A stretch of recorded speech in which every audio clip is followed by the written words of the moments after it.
Góðan daginn, gaman að sjá ykkur svona. Hér er ég staddur og á yfir 30 ára hluta af þessari 100 ára sögu. Og hér er ég staddur kannski vegna þess að ég svara við mig morgun snemma árið 1986 og lenti þá óvart inn í pólitík 4 ár samhliða því að starfa á fréttum og síðan sem ritstjóri, en einhvern veginn hafa blöð og blaðaútgáfar fylgt mér ansi lengi. Afi, Eymundur á Seyðisfirði, hann var hérna á vinstri kantinum í pólitíkinni, verkalýðsforingi og lét sér hag alþýðunnar varða. Einhvern tímann þegar ég og bróður minn Sævar, sem er 1,5 ára yngri, við vorum að byrja út Þjóðviljan á Seyðisfirði. Og hann var í neti sem að við, svona innkaupaneti sem við þessi eldri munum eftir. Og það er gott veður þennan dag og við erum á stað þar sem við kannski þekkjum ekki alveg til. Það var bygging, svona garður og hálfunundi yfir byggð. Og þetta virtist vera bara sandgrifja og við náttúrulega förum að vitast það hvort okkar getur stökkið lengra. Hann var þrekari og stökk og undan, en það var ekki að sögum að styrja, þetta var ekki sandgrifja, þetta var vístisgrifja. Og krakkinn hann sökk upp fyrir hendur og var á leiðinni niður. Og það eitt sem ég sá til ráða var að kasta netinu í hann og draga hann upp sem var tómst. Fór svo með hann í nálægt hús sem þá var Elliheimilið á Seyðisfirði. Og þar vorum við teknir inn og svona reynt að finna okkur og ég fekk að hringja í mömmu. Alveg búin að vera ískaldur í þessu öllu saman. Þangað til að ég heyri mömmu og hún segi bara hvað kom fyrir honum minn? Veistu það, mamma, Þjóðviljinn Rónindur. Það var skýrt með peyjan, en Þjóðviljinn hann yfir. En þetta er útökur. Það sem var svona að segja hérna frá svona upplifun minni af þessu starfi sem að ég hóf í byrjun júní 1986 og segi svona, byrja svona svolítið seinna. En það er ekið Austfirði í frábæru veðri. Í ljós koma margir fossar og fagri sem vekja endalausa undrun ömmu og afastelpunar sem situr í aftursveitinu, alveg upp í Vestmannaeyjum, og fylgdist með öllu sem fyrir auga bar, ekki síst fossunum sem eftir að finna í Vestmannaeyjum. Í spilaranum er samtplatan í Bítlunum og allt í einu heyrist Long and Winding Road af bílplötu Bítlana frá árinu 1970. Leið og lagi byrja að segja svo stutt að afi, er þetta ekki lagi sem þú syngur átt að búin að drekka brennivín? Það passaði. Ég gat ekki borðað að því raddböndin voru stundir þaninn á 3. og 4. glasi og Þorsteinu til lítilda gleði, en nú er langt liðin síðan þetta frábæra lag hefur fengið að njóta sín og barka þess sem hér stendur, enda skaðin ekki mikið, en stundum held ég að þú sagt með þess að heyr ekki þannig syngja Long and Winding Road. Þetta er kannski furðuleg byrjun á erindum prentverk og blaðaútgáfu í Vestmannaeyjum, en þetta lag var til þegar að Bítlarnir voru að leysast upp, sem ljósveit og höfundur Paul McCartney var á erfiðum stað í lífi sínu, en sért á ljósið eins og segir í textanum. Hann segir, The long and winding road that leads to your door. Ég nenni ekkert að þýða þetta. Will never disappear, I've seen that road before. It always leads me here, led me to your door. The wild and windy night that the rain washed away has left a pool of tears crying for the day. Why leave me standing here, let me know the way. Eins og ég sagði á hann þá nenni ég ekki að þýða þennan texta, en The long and winding road er eitt af þessu lögum sem línast við mann, þess vegna veit ég ekki texti og lag frábært, en flutningurinn á plötunni alls ekki til að hrópa húrra fyrir. En eins skrítið og það lýsir hann blaðamennsku starfinu nokkuð vel. Blaðamennska er einstakt starf og því fylgir mikil ábyrgð en er ekkert merkilegra en hvað annað starf. Ég hef oft líkt yfir vegavinnu og vandinn er sá að þú sérð aldrei veginn á undan. Og þess vegna kom þessi samlíking við þetta dásamlega lag Bítlana. The long and winding road that leads to your door, segir Paul í byrjun sem gæti átti samskipti mín við lesendur rétt á síðar eiginleika. Það stekkur engin fullskapaður inn í starf blaðamanns og ritstjóra og einhverju sáttu verður að nást við samfélagi sem unnið er í. Ég get ekki talað fyrir hönd lesenda í þetta, en nú þegar kemur að leiðarlokum hjá mér er ég bara nokkuð sáttur og segi eins og Paul: þið leidduð mig heim að dyrum og þessast blóð sem við höfum gengið saman og er varðveitt á sínum blaðsins. Síðan kemur the one and windy night that the rain washed away has left a pool of tears crying for the day.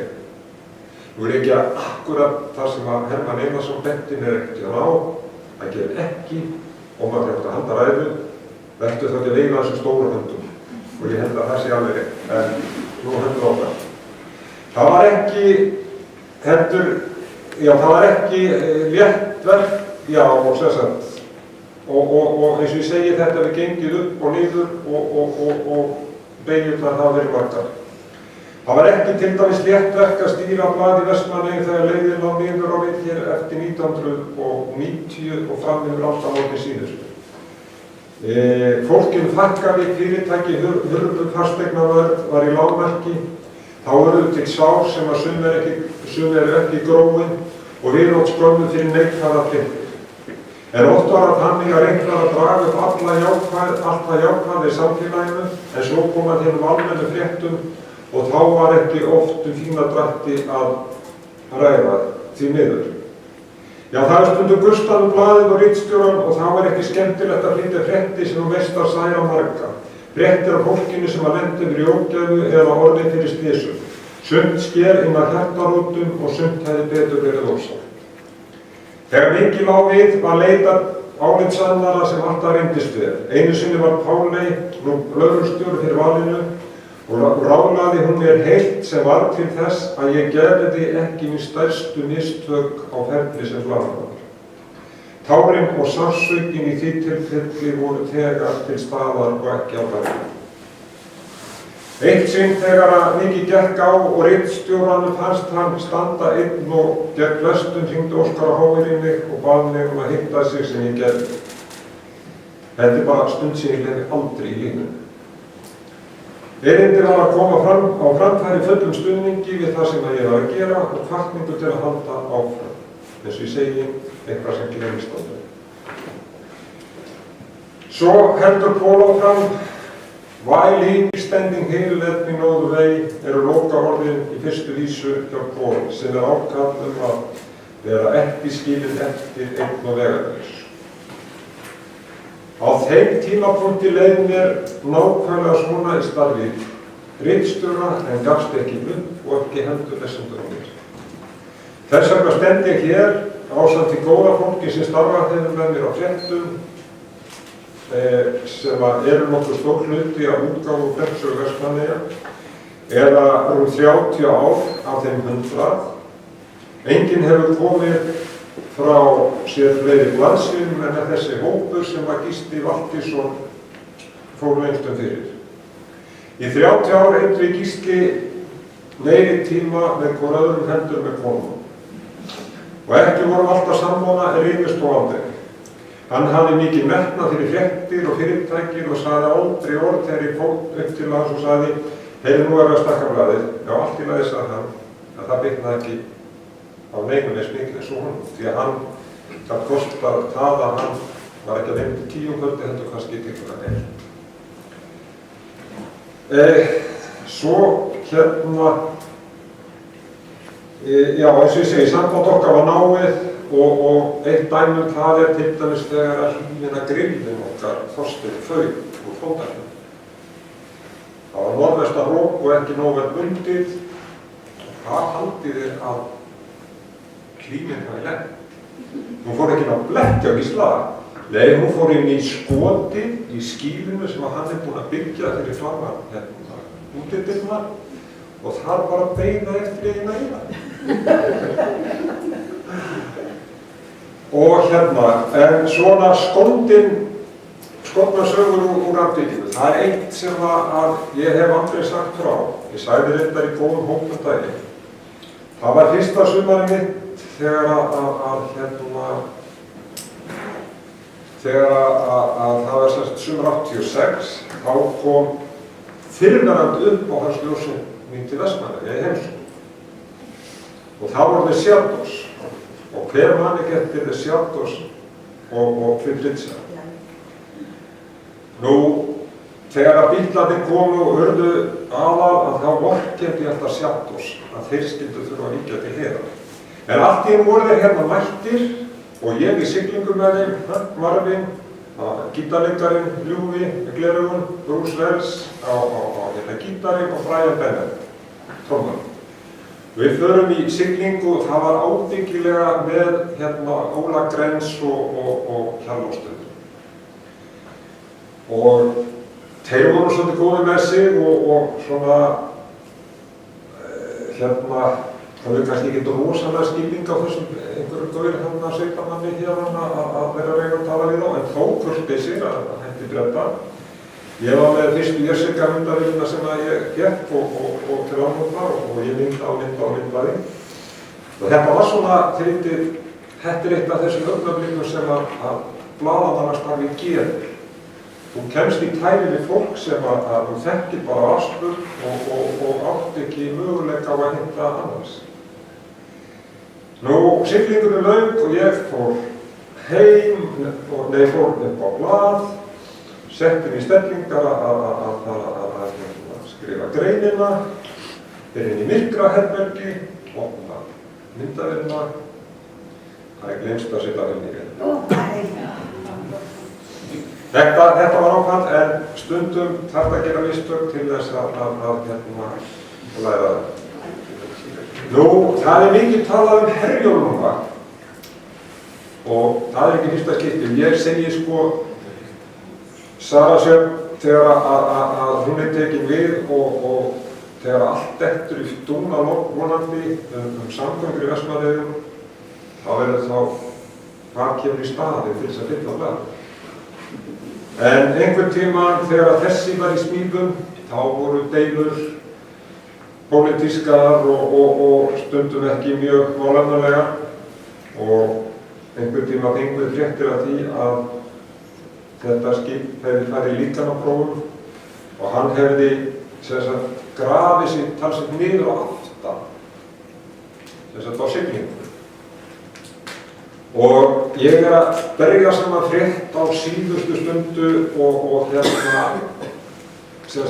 mér bara vantaði orð í mér, eitthvað pengt orð í mér það að svona þýtti það aðeins niður aftan þegar sigli. Og orðin sem ég valdi voru stóða nánast upp á enda. Og þá var þetta minn sín. Já.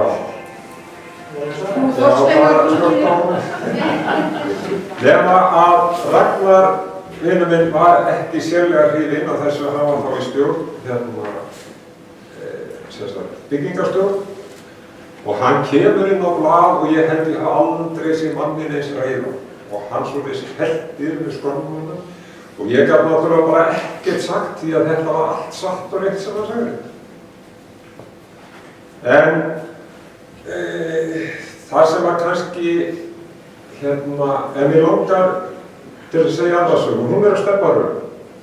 Það var mikill kraftur og orka í því þegar að við ákváðum að mæta samkeppni með því að fara í, gefa 2 blöð á viku. Og það verður að segja eins og að stundum var svona, þið vitið, greinar voru tegðar og stóra fyrirsagnir og myndi bara til þess að geta gert þetta.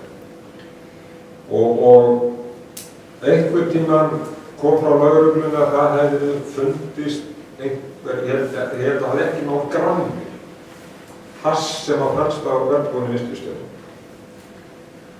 Og þetta var tilefni 5 dálka fyrirsagnar á þriðjudagsútgáfunni, hass í vinnslustöð. Og það var ekki liðin hálftími frá því að blaðið kom á götuna þegar Stefán Unnarsson mættur á gólf til okkar og þá hófst skammaruna sem var ekki síðri heldur en Ragnhóðs. Þetta svona bara til að hafa gaman. En fréttir hafa komið nálægt mörgu í Vestmannaeyjum og vonandi haft að einhverju leyti áliti góðs. Þar vil ég nefna Sumarstúlkuna sem hefur verið frá 86 og Pálmi Lór, þeir sem að mun eftir honum, það var hans hugmynd. Nú, við höfum verið með Eyjamannin, Gísli Frávíkvenar, 1990 eitthvað svoleiðis, sem að mínu mati eða fyrir mig hefur verið svona mesta viðurkenningin á okkar starfi, hvað margir hafa verið tilbúnir til þess að mæta og taka þátt í þessari athöfn með okkur. Og kannski stendur uppbúin að geta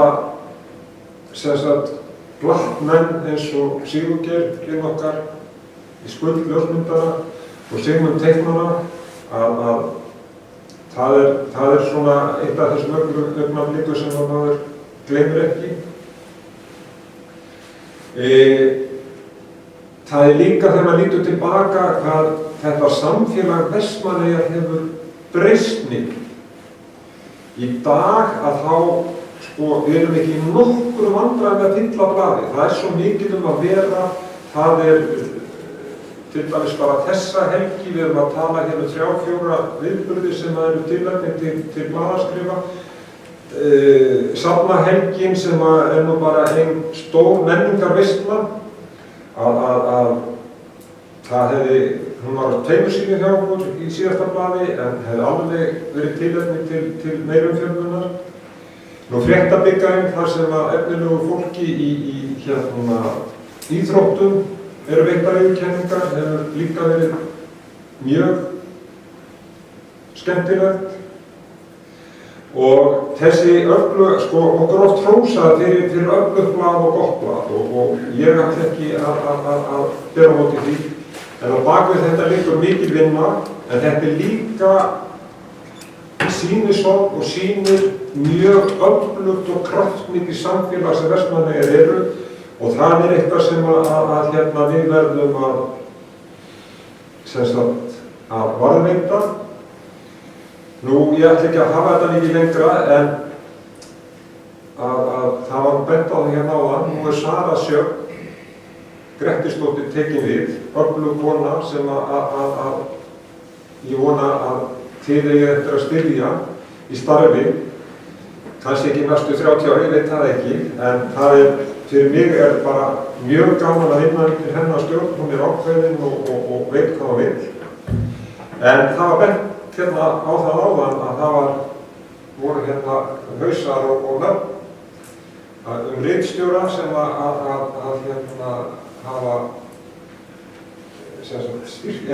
ritstjóra sem hafa styrkt þessum blöðum, þessum mörgu blöðum sem hafa komið út. En það engin kona og ég heldur að bara klappa fyrir fyrsta hvernig ritstjóra Vestmannaeyja.